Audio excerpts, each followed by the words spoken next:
Everyone, please take a seat. We will start momentarily.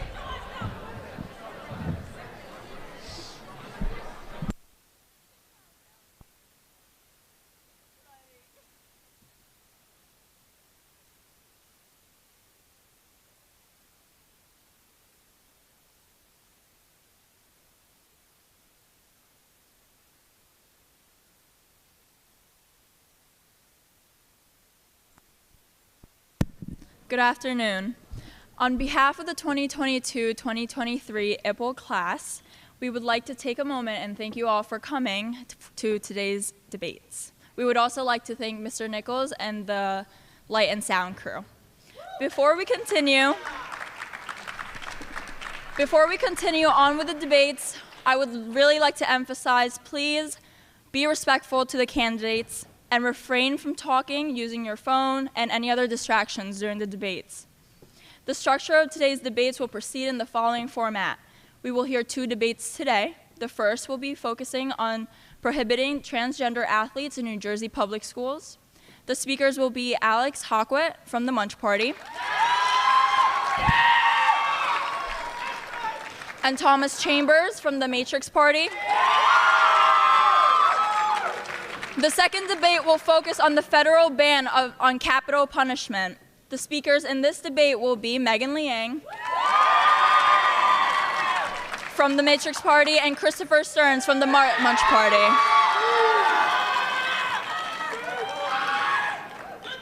Each speaker will have a total of 7 minutes to speak and answer questions. After each speaker presents their speech, the opposing speaker will have the opportunity to ask 1 question.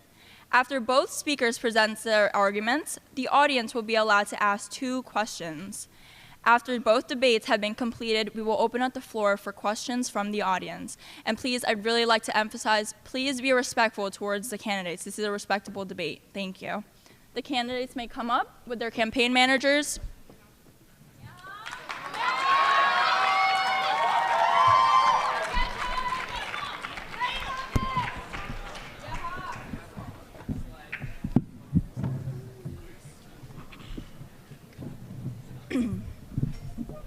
I'd like to start by asking everyone to close their eyes.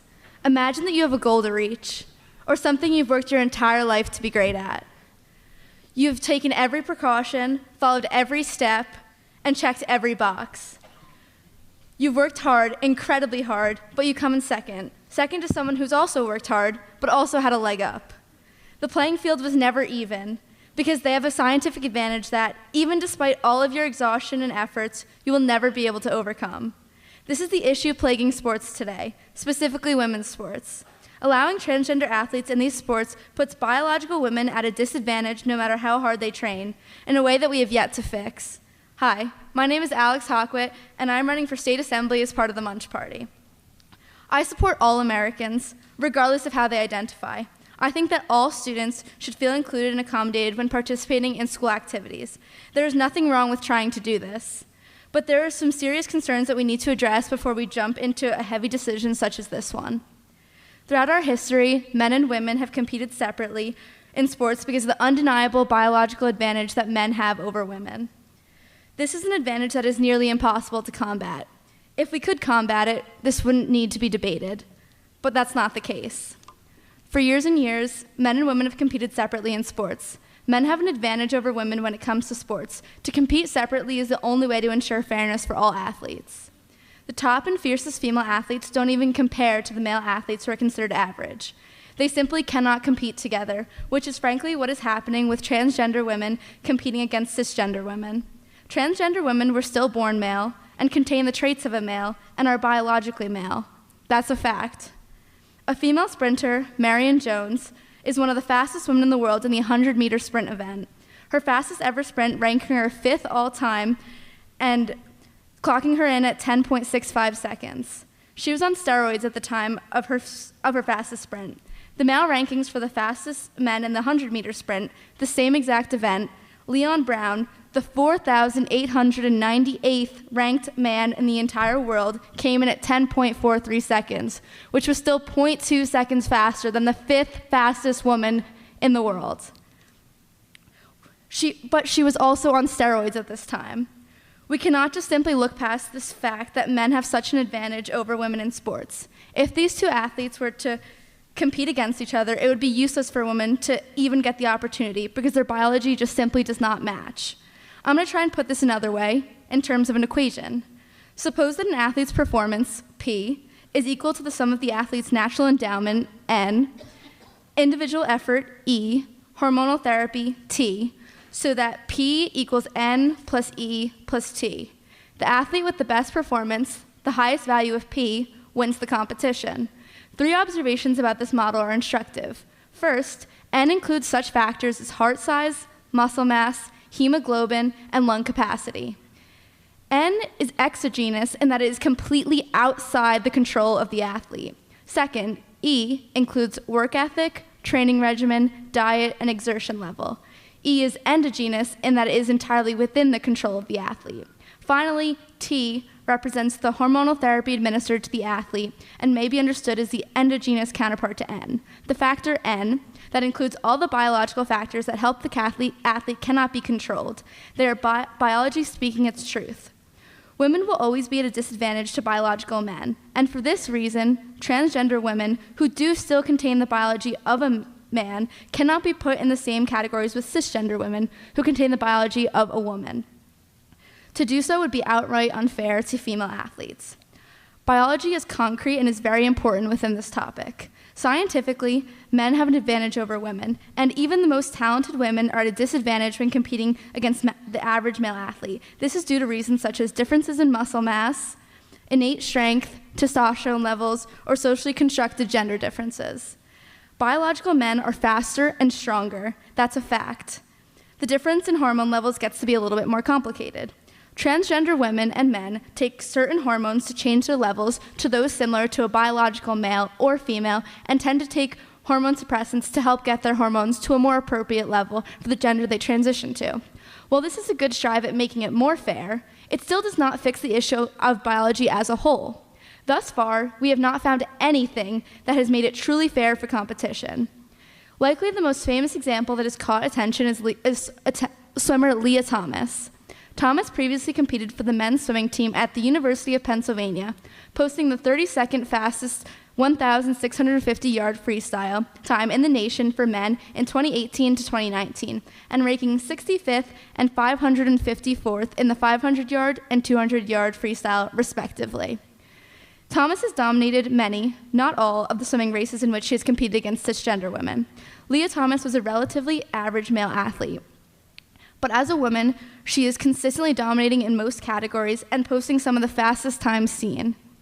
The argument against Thomas competing against cisgender women swimmers is that nature endowed her with certain post-pubescent physical attributes that provide a biological advantage. These attributes include larger heart size, more hemoglobin, leaner body mass, and larger lung capacity. These physiological factors underpin the strength, speed, and recovery required to be competitive in most sports. Post-pubescent males have 15 times the amount of circulating testosterone as post-pubescent females. As I previously mentioned, there have been some efforts towards leveling the playing field, but none to combat 15 times the amount of testosterone in a man versus a woman post-pubescent. Thank you for taking your time to come to our debate. Remember that biology is concrete, and we cannot blatantly ignore these advantages.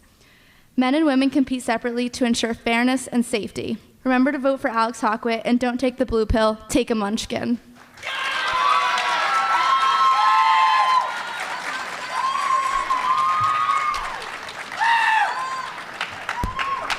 Mr. Chambers, you may ask your question. Hello. So you stated that Leah Thomas was originally in the men's league an average competitor, indicating that when she transitioned, she benefited from advantages. Do you think that ranked 30 in the U.S. is average? I don't think ranking 30th, but I do think ranking 554th is relatively average.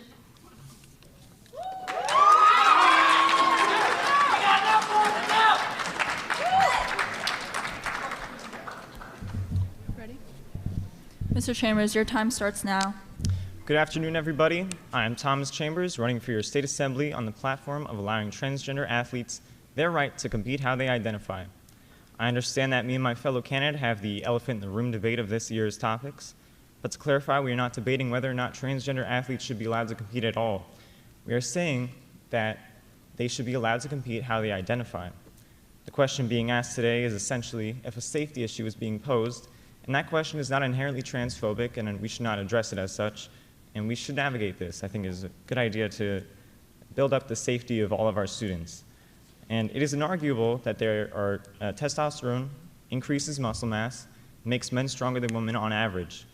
And so I understand how people's minds jump straight to the idea that transgender women will always have an advantage over cisgender women. However, I think that even though this is a good intentioned, all good intentions have a shot at hurting good, innocent people as well. I believe that there are perspectives that are being overlooked and misunderstandings about hormone replacement therapy that are being repeated and ignored to justify a half-thought-out idea that is simply too reactionary and that does not actually solve the issue of safety. I would like to clarify these misconceptions for you today, and I'll focus on three main points: hormone replacement therapy, the reality of sports under this kind of a ban, and the role of the sensationalist media. Leah Thomas, as my opponent mentioned, is the #1 example of a transgender woman competing nationally against cisgender women. She placed first in a women's race in the NCAA meet, a swim meet, and there was an extraordinary outrage claiming that she benefited from the biological advantage of being born male. It was said that she undermined the hard work of everyone else there because she got to compete with her male body and her male hormones and her male strength. But Leah Thomas had actually been on hormone replacement therapy for 3 years before this race. She had lost height, she had lost weight, she lost muscle mass. She had the physique and the hormonal chemistry of a woman. There were 27 records broke at that NCAA meet. Not a single one was by Leah Thomas. A single athlete broke 18 records, NCAA records, and she was a cisgender woman. Leah Thomas is not, as my opponent would lead you to believe, at the height of women's sports. There is no woman, transgender woman, at the height of their sport. There is no LeBronica James dropping 600 points in the WNBA. These radical hypotheticals are pointless if there is not a single real-world example. The NCAA and Olympics actually have a system in place that allows transgender athletes to compete if they've undergone hormone replacement therapy. This is how Leah Thomas was allowed to compete. Because you see, the human body, through adulthood, retains the ability to respond to hormones in the body. You're essentially able to go through a second puberty if you go on hormone replacement therapy. This medically transitions people to align with the hormones of a cisgender person. What this means is that a male, even with his biological advantage over a woman, because he has more testosterone, can be reversed. The easiest way to think about this is as a second puberty. So we know that HRT brings transgender women to a level of a woman's hormones and to their physique. So how would it be fair for a woman with the physique of a woman to participate in contact sports with men? And in the case of trans men, where under this ban we would be putting men on testosterone and steroids against women.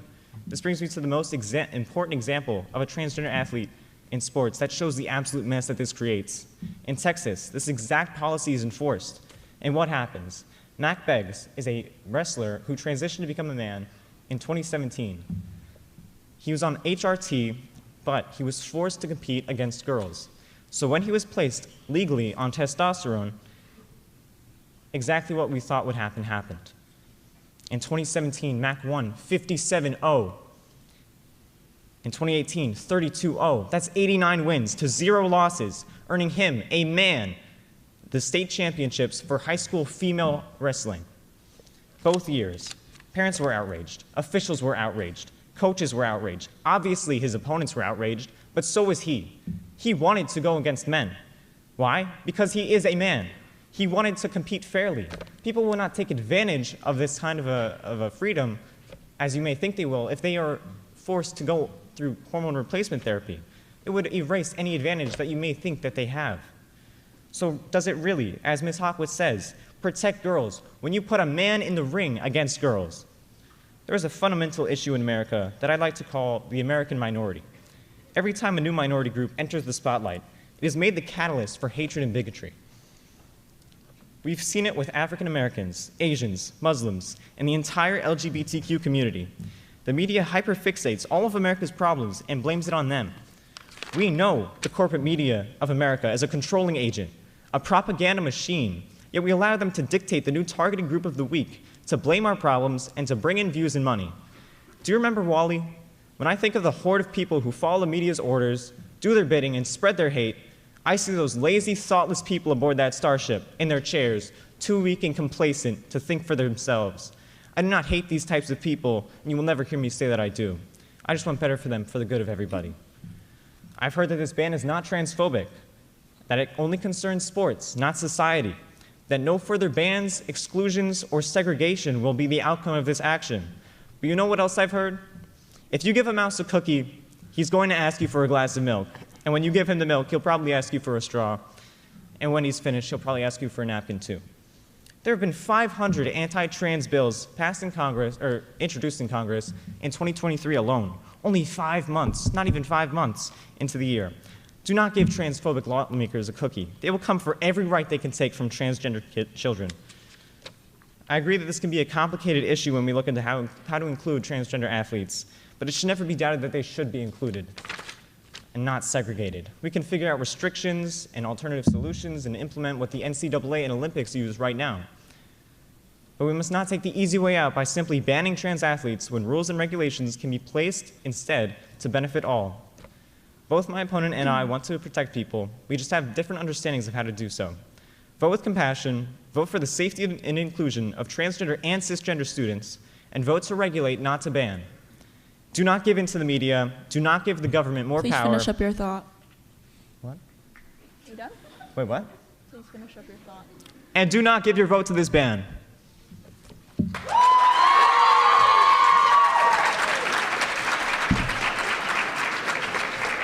Ms. Hawkway, you can ask your question.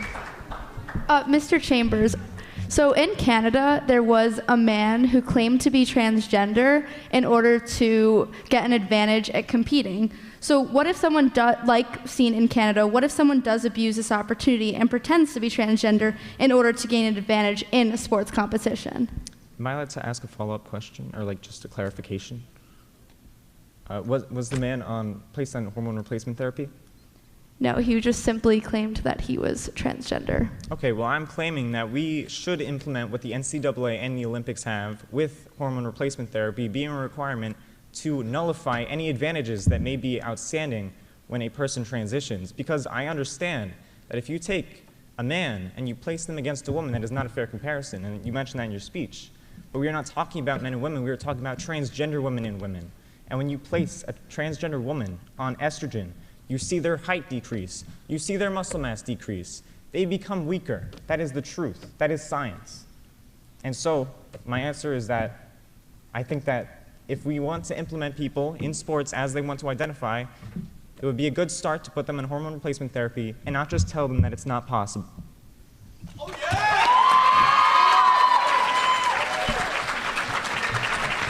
We will now ask 2 people from the crowd to ask questions.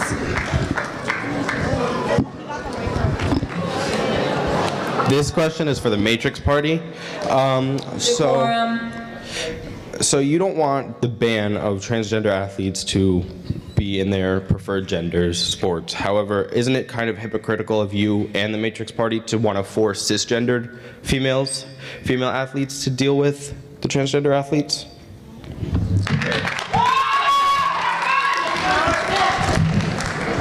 What I think is most hypocritical is saying that transgender athletes should be forced to compete by their birth certificate, which is what we saw with Mac Beggs. And so, as you said, forcing girls to deal with transgender people, I mean, that's very vague. But Mac Beggs is a transgender man. You're forcing girls to play with transgender men on testosterone and steroids. I am saying that people will choose to have a fair competition. You are saying that women should have to go against men who are on drugs.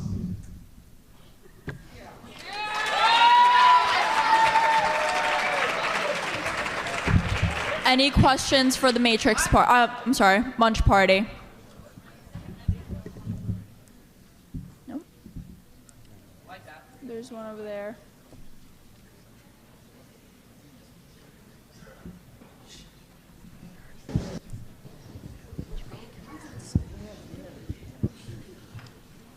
So in your speech, you argue that different hormone levels can affect the performance of an individual.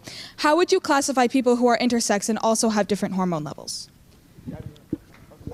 That's a great question. So that was something that came up a lot between me and Mr. Chambers about intersex people, but someone who is intersex is born with both male and female genitalia, where someone who is transgender is born with one and transitions to another. So when you're born as intersex, many times the parents of the intersex individual has them remove that person's one or other of the genitalia to make them a male or female, so I wouldn't make it a valid comparison.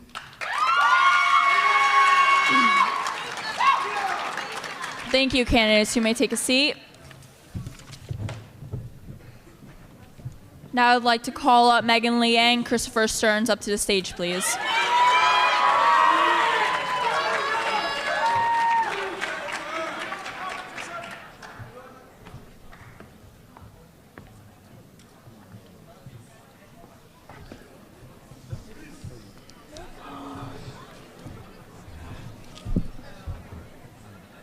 You ready? Hold on. Miss Liang, you may start now.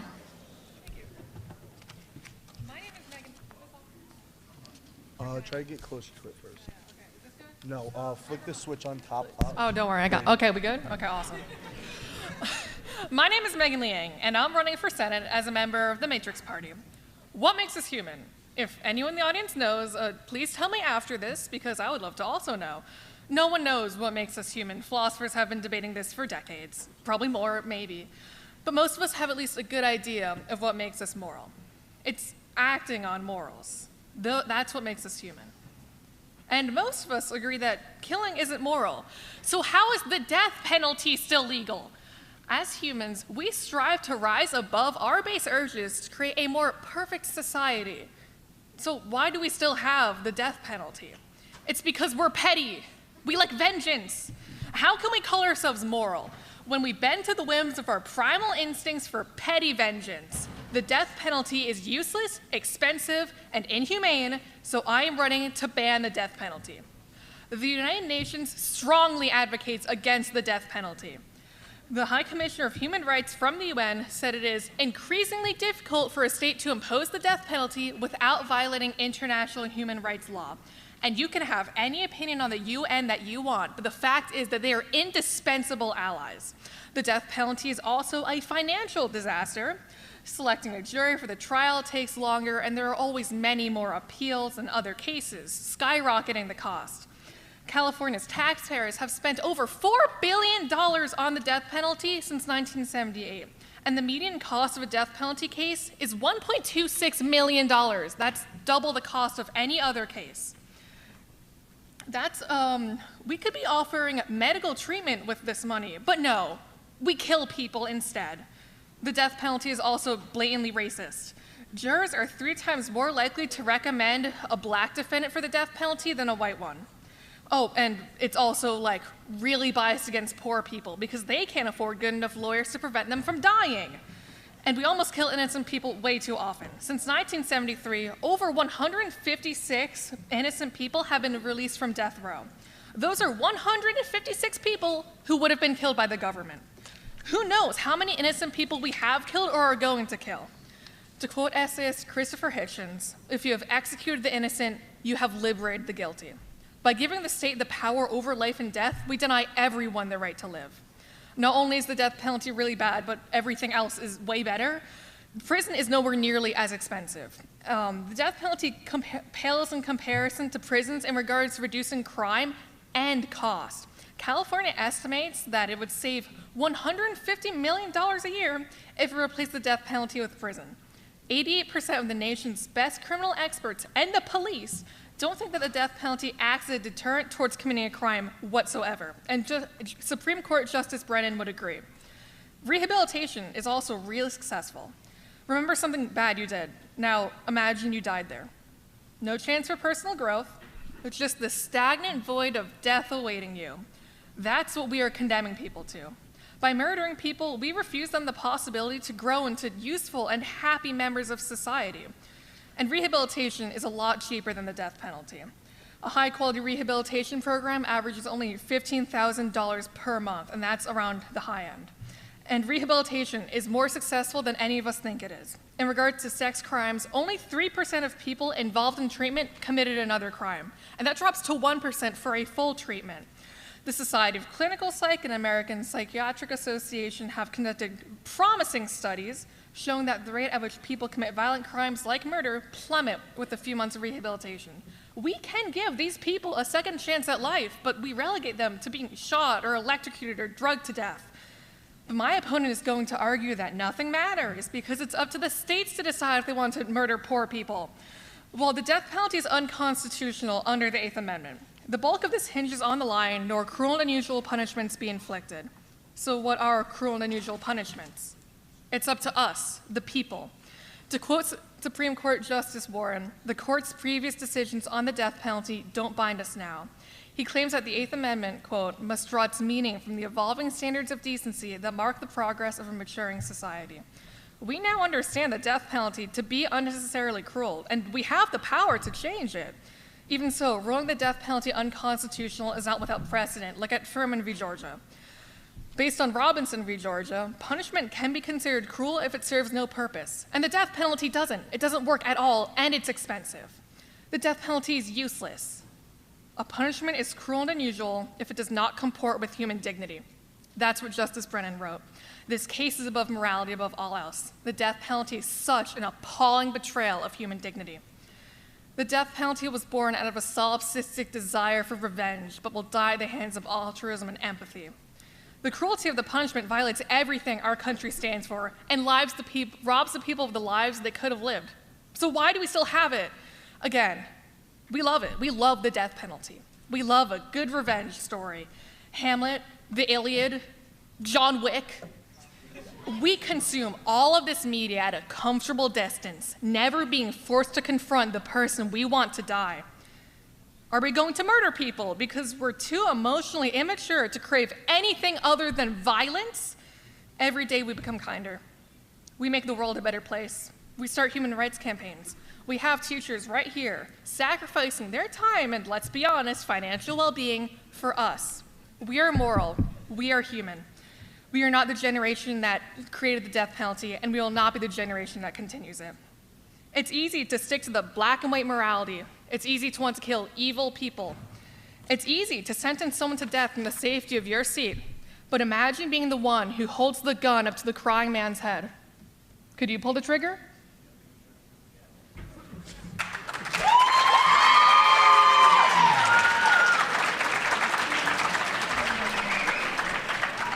Mr. Stearns, you may ask your question. You continue to say in your speech that the death penalty continues to kill innocent people.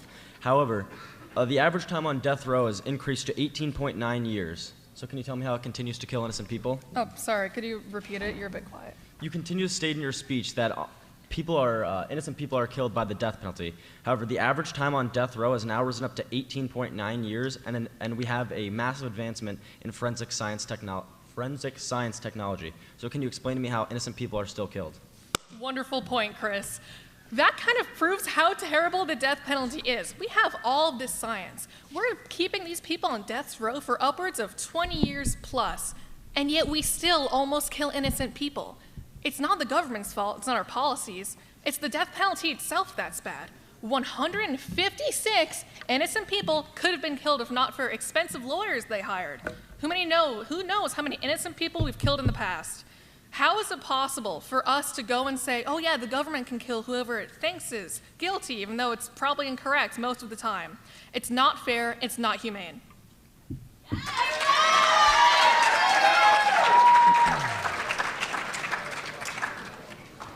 Mr. Stearns, you may start now. Should the killer live if the victim never had a choice?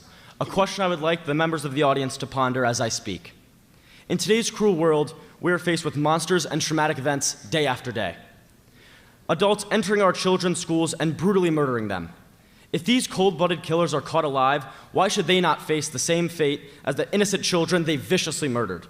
The Parkland shooting was a mass shooting that occurred in Florida, where 17 innocent people lost their lives. The shooter, Nicholas Cruz, was put on trial and not given the death penalty. The distraught families responded in numerous ways, like the father of Scott Beagle, a teacher who shielded children until he was fatally shot. Justice was not served today, his father said. These families affected by this tragedy don't get closure, as the brutal killer still gets to live out his or her life as their family members' lives were cut short. So is the Matrix Party then advocating to allow these monsters who murder children to have prosperous lives? Hello, everyone. I am Chris Stearns of the Munch Party, and I am running to be your senator.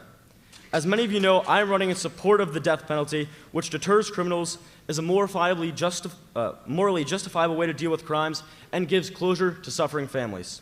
First off, I would like to make it abundantly clear we are not requiring states to have the death penalty. We are not changing any process of the death penalty as well, and the death penalty will only be used for the most brutal and violent crimes.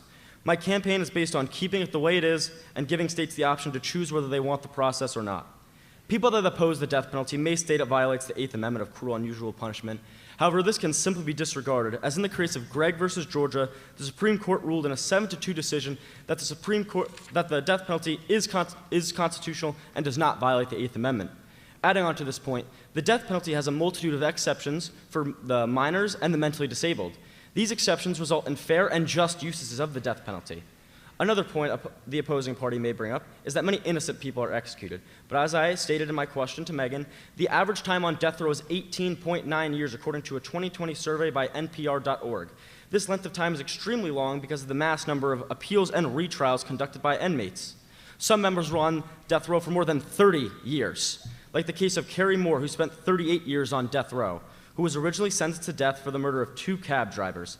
Let me make this abundantly clear. It is not the 1970s anymore. Our technology with data analytics and identification has exponentially increased, bringing in correct and clear results. The Matrix Party continues to preach about the cost of the death penalty, but fails to bring up most of the costs of the death penalty are from the lawyer fees of the people on death row. With our advanced technology, a large number of trials should not take place and therefore cut costs of the death penalty exponentially. The system is created to ensure the court decision is correct and execute the monsters that deserve it. The actual process of the death penalty is also extremely humane. The process of lethal injection has 4 separate injections. The first drug relaxing the body, second putting the body to sleep, third stopping breathing, and fourth stopping the heart. This process was also constitutionally protected in the case of Bays versus Reese in 2008 by a 7-2 vote.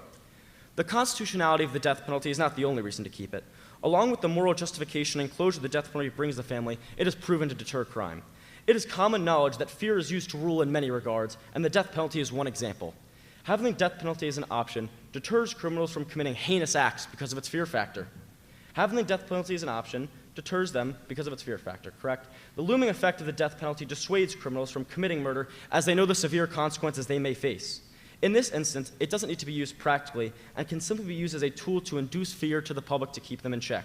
The fact of the matter is that humans are naturally scared of death, and if this process could deter just one person and saves lives, I would view that as an enormous success.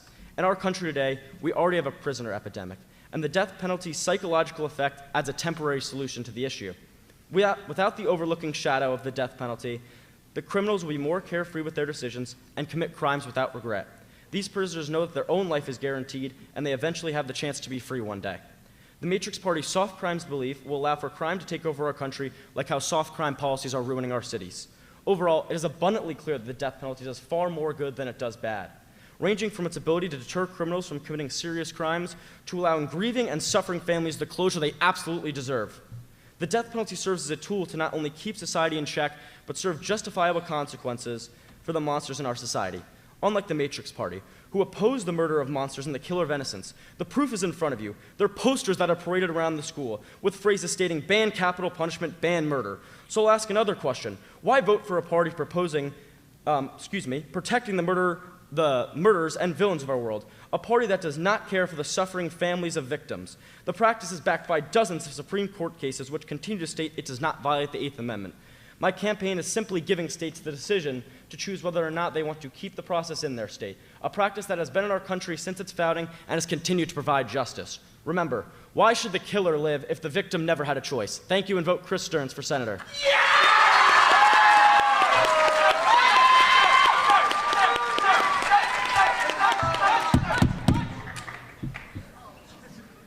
Ms. Liang, you may ask your question. Thank you. 88% of the nation's best criminal experts, Supreme Court Justice Brennan, Supreme Court Chief Justice Warren, the police, and the professional researchers at the ACLU all agree that the death penalty does not act as a deterrent to murder in the slightest. And it's also extremely expensive for the government, taxpayers, and the innocent family of the person being put on death row.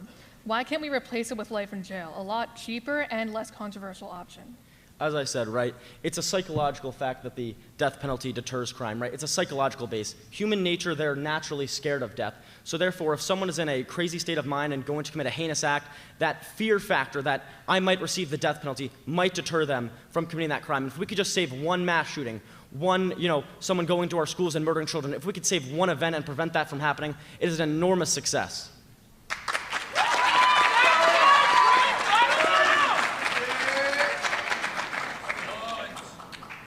The audience will now be allowed to ask 2 questions.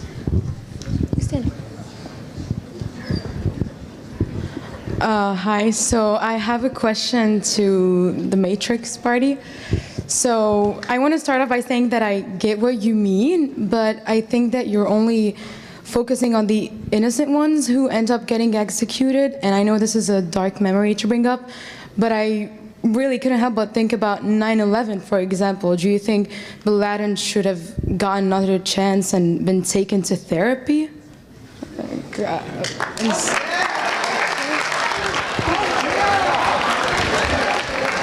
Thank you so much for your question. That's honestly a really good point. The moral debate that basically both Mr. Stearns and I are debating is, can people be redeemed? And studies overwhelmingly show that yes, they can. Osama bin Laden's a good answer, or a good example, but there are lots of other murderers too. The Society of Clinical Psych and the American Psychiatric Association have both shown that the tendency to commit violent crimes, whether that be robbery, murder, just like assault, lowers drastically with only a few months of rehabilitation. And no one is evil. We can't keep sticking to this black and white view of morality that kills people. It's not only about the innocent people. It's that everyone is human. Every single person here has the capacity for good. With therapy, with medication, with rehabilitation, we can help these people. And if they do commit another crime, we can just throw them in prison for prison for life without any chance of parole. We need to take a chance on these people. We need to take a chance on their humanity by reaching out our hand, by extending our empathy and altruism to people even we think are terrible, because everyone deserves the chance to live.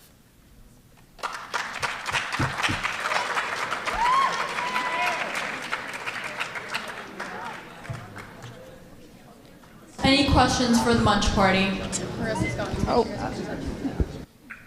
There's one in the front.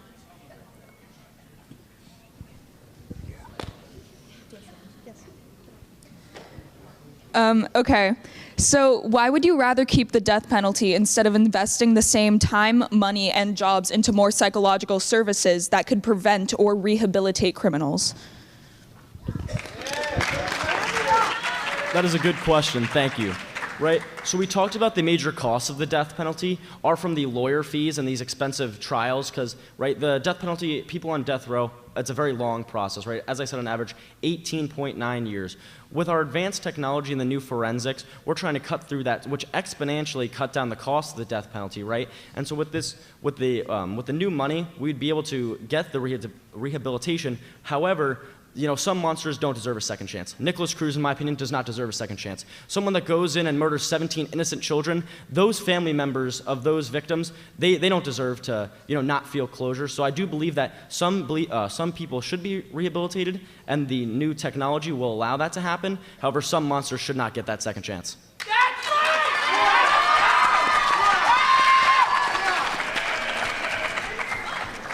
Thank you, candidates. Can I call up the other candidates and their campaign managers as well?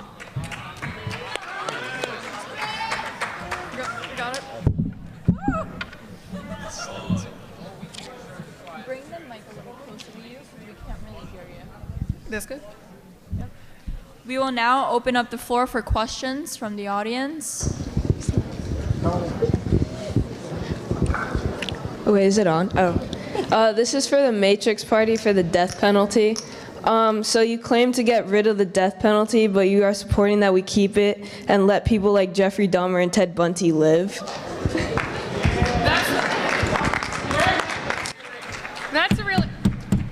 That's a really good point, but again, I mentioned this in my speech. It's really easy to want to kill bad people. It's the easy way out.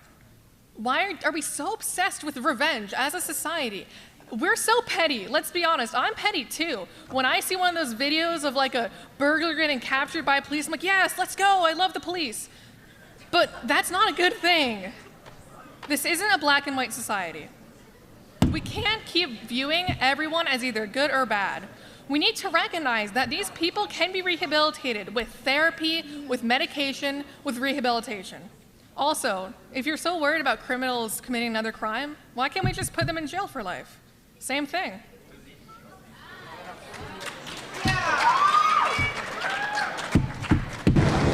Any other questions? I have a question for the Matrix Party on the death penalty. So you mentioned the Eighth Amendment and cruel and unusual punishment, but is that punishment really cruel if somebody like Dr. Harold Shipman, who has 218 confirmed murders and another 32 suspected, is the death penalty really cruel then? Yeah.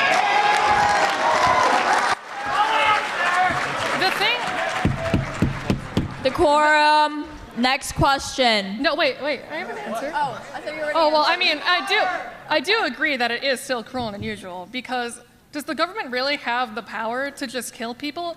John Locke, where are people in 9th grade history? We give the government our power. It's called the social contract. We give the government our power, therefore they protect us. And these governments are killing their people. Again, I know it's really easy to just want to kill people, but why can't we lock them up? That's the question I pose to you. Why is that a bad thing? The death penalty is more expensive. You done? We're good. We have time for one more question.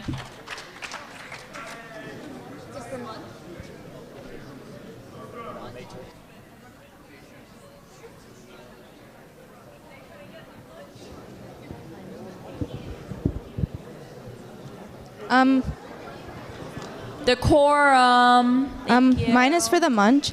So if the death penalty is completely humane, as you stated, then why would we implicate it if the goal for the criminal is to get what they deserve? Like, why does the killer get to die in a more peaceful way compared to the victim rather than just suffer in jail for the rest of their life? Sorry, could you just repeat the question? I didn't hear the beginning. Okay. If the death penalty is completely humane, then why would we implicate it if the goal is for the criminal to get what they deserve?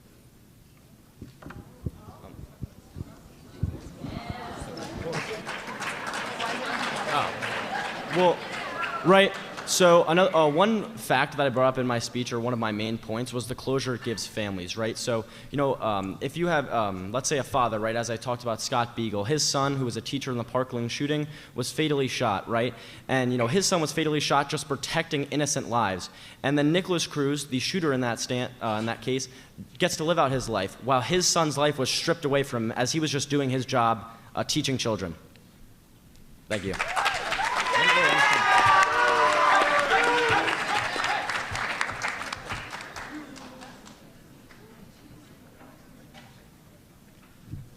Thank you all for attending today's debates. Voting will take place on Monday. Thank you.